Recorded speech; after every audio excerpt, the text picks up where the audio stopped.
जानिब आज अदालत के बाहर भी एक अदालत लगी रही। हुकूमत और अपोजिशन रहनुमा भी एक दूसरे पर खुद गरजते बरसते रहे और आज ही registrar supreme court of Pakistan के सर्कुलर का जवाब भी जस्टिस काजी फायज ईसा की जानिब से दिया गया है, जिसमें रजिस्ट्रार को सर्कुलर वापस लेके मुस्ताफी होने का कहा गया है। इसी पर बात करेंगे। इस वक्त सीनियर सहाफ़ी तजियाकार हसन अयूब साहब ने हमें ज्वाइन किया है। अस्सलाम वालेकुम, बहुत बहुत शुक्रिया आपके वक्त के लिए। हसन साहब, सबसे पहले तो अभी खबर आ रही है कि वफाकी काबीना का आज रात 8 बजे हंगामी इजलास तलब किया गया है। वफाकी काबीना का at this point in time एक इंपॉर्टेंट इजलास तलब करना, हंगामी नौयत का इजलास होना, क्या होने जा रहा है?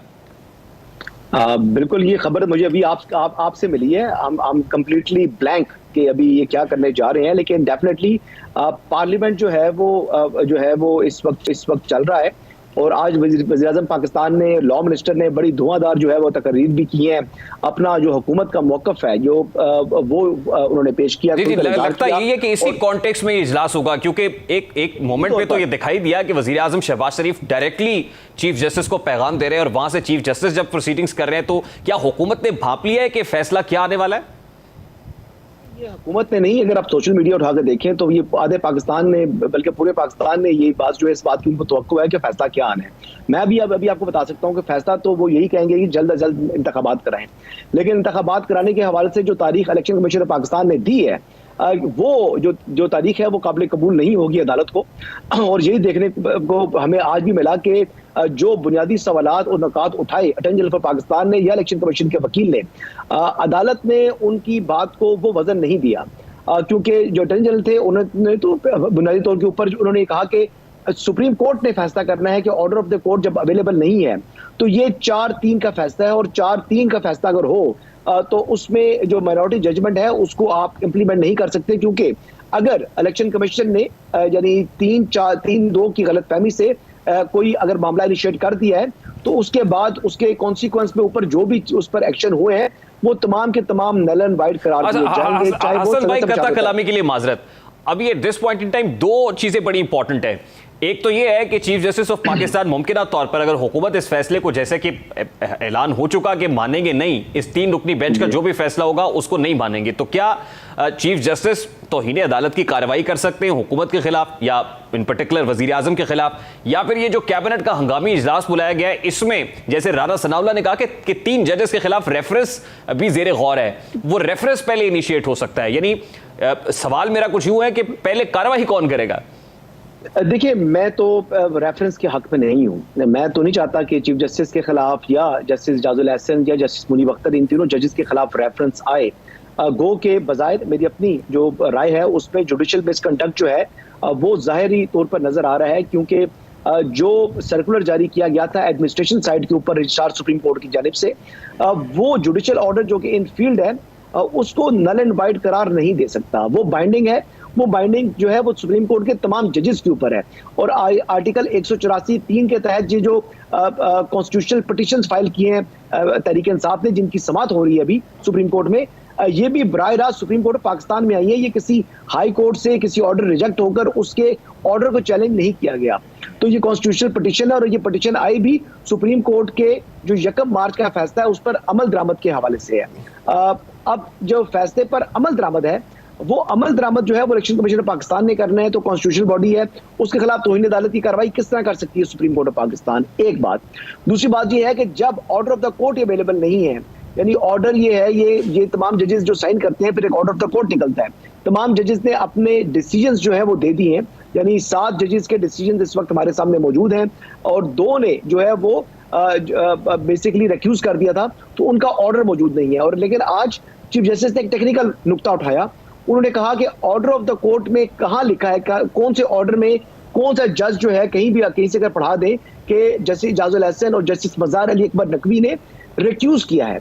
लेकिन मैं रमजान का महीना आपको बता रहा हूँ कि अपने कानों से, इन गुनाहगार कानों से चीफ जस्टिस के ही ये अल्फाज सुने थे अदालत के अंदर कि 2 जजेस जस्टिस जाजुल एहसन और जस्टिस मजार अली अकबर नकवी ने केस की समाअत से माजरत की है। क्योंकि जब इरफान कादर ने ये बुनियादी नुक्ता उठाया था, उन्होंने कहा कि जब किसी जज के ऊपर दुनिया में किसी भी महज़ब मुल्क में इल्जाम लग जाए या किसी का डिस्ट्रस्ट हो जाए, तो वो जजेस आज खुद ही वो केस की समाअत से माजरत कर लेते हैं। और यहाँ पर तो अब एक तमाम बड़ी political इंपॉर्टेंट parties चीज है हसन अयूब साहब के आज रजिस्ट्रार सुप्रीम कोर्ट के सर्कुलर का जवाब जस्टिस काजी फाइजीसा ने दिया है। बज़ाहिर ये लगता है कि जस्टिस काजी फाइजीसा भी नाराज है कि उनके जुडिशियल ऑर्डर को रजिस्ट्रार सुप्रीम कोर्ट की तरफ से मुस्तरद किया गया है।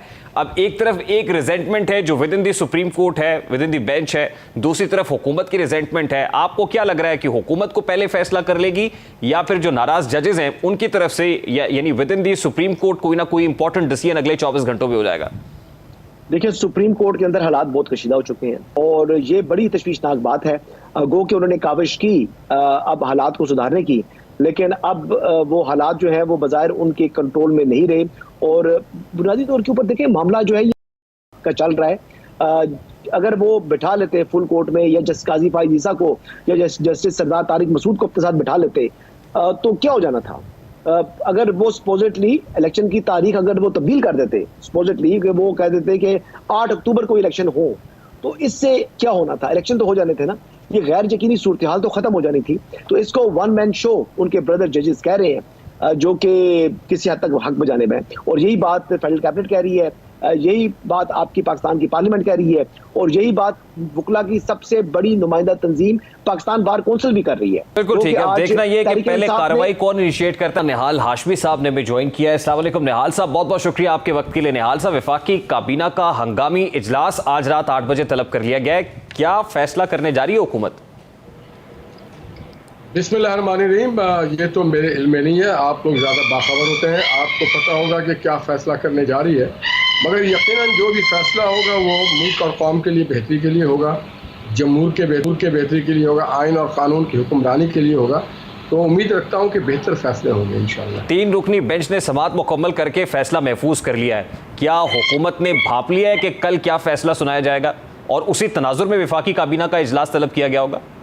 यकीनन ये चीज़ तो ज़रूर है कि जो कुछ आज हुआ है सुप्रीम कोर्ट में उसके तनाजुर में ही कोई ना कोई फ़ैसला किया जाएगा।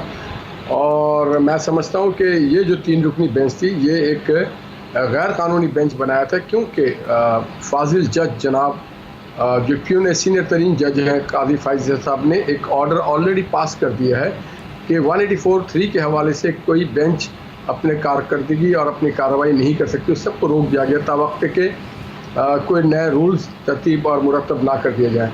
तो मैं समझता हूँ उस हवाले से भी बात होगी और उस हवाले से भी फैसले होंगे। इंटीरियर मिनिस्टर राना सनाउल्लाह साहब ने कहा था कि 3 जजेस के खिलाफ रेफरेंस भी ज़ेरे गौर है। वफाकी काबीना में रेफरेंस भेजने की मंजूरी तो नहीं दी जाएगी? यकीनन ऐसा भी हो सकता है। उसकी एक वजह है कि ये तो आपने मीडिया ने सबसे ज़्यादा इसको हाईलाइट किया और सबको पता है कि एक जज साहब के ऊपर संगीन इल्ज़ाम है और एक नहीं 4 रेफरेंसेस उनके हवाले से। नहीं, वो तो इस बेंच का हिस्सा नहीं है। तो जो दूसरे साहब हैं उनका भी सबके बारे में आया है कि उन्होंने जिस तरह से 63A को रिराइट किया, और फिर जो एक और साहब हैं उन्होंने जिस तरह से पनामा में केस में अपनी कारकर्दगी दिखाई, और जब भी जितने भी पॉलिटिकल केसेस होते हैं उनकी एक वादे बायसनेस और उनकी एक तरफा एक नहीं, लेकिन निहाल साहब आपको नहीं लगता कि सियासी तौर पे रेफरेंस का फैसला काउंटर प्रोडक्टिव साबित हो सकता है आपके लिए? देखिए, काउंटर प्रोडक्टिव हमारे लिए नहीं सबके लिए होगा। हम ये समझते हैं कि ये इस तरह की बात नहीं, अगर हमारे लिए होगा तो दूसरों के भी लिए होगा। जो लोग मुल्क के निज़ाम को रोकना चाहते हैं कि पाकिस्तान में अफरा तफरी। आप आज ही देखें इंडिया के एक फॉर्मर मरकंडे साहब हैं, जस्टिस मरकंडे, उन्होंने जो कुछ हमारे मुल्क के बारे में और हमारी अदालतों के बारे में लिखा है उसको पढ़ के मैं वकील बहसियत वकील मेरा सर शर्मिंदगी से झुक जाता है।